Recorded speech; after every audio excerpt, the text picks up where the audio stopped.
Алтай аймандағы Хубашардағы культура турузында ешткан Хагауның азық әзіктер күніне келіп барғанар, тексі аймақтағы 10 школаның ұлы класстардағы үрінжілері, база олардың әжіпабалары.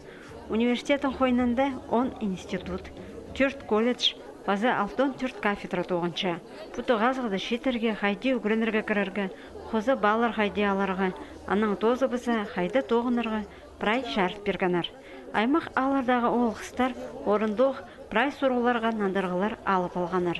Шетерінің тоғазып, шоқ алызыр бөгінің, мұндық тоғазығыны Хагау бүл бастағысыны ештірді. Мен сағынғанды школа тосын үгірейіншілерге мұндағы тоғазығылар тұзы болаға керек.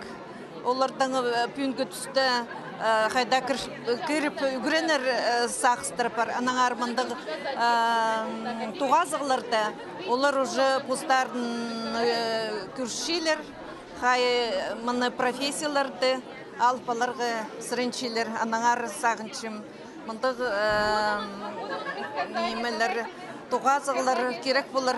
Сағымға түсті болған аймақта қайпырсы специалистер шедеспен жайлар. Ана бұсырғыны ептеп өгіп одырыр үшін Алтай айманың пазы Владимир Пономаренко, Хагауның ректоры Татьяна Краснованы қады бірге доғынырдыңар шөптедігді қол салғанар. Бүгінгі күнді Хакас Қазны университетінде 9 мың студент аймақ специалистарға үгірінші. Оларның 9-ша 700 үгірінші. Оларның көп сабызы бөзік категориялық. Тоғазықта болған институт бозының аймақ тоғыздарының таныстырған. Мен күсчем Хакас тілінің, азы литератураның и историяның группасын представлять мүші. Біз мұнда күсчес,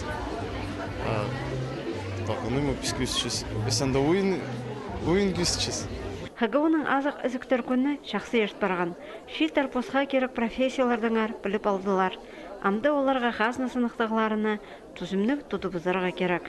Март ай сонда университет мұндағы ұқтығы азығыны бейді ештірерге бөгінші.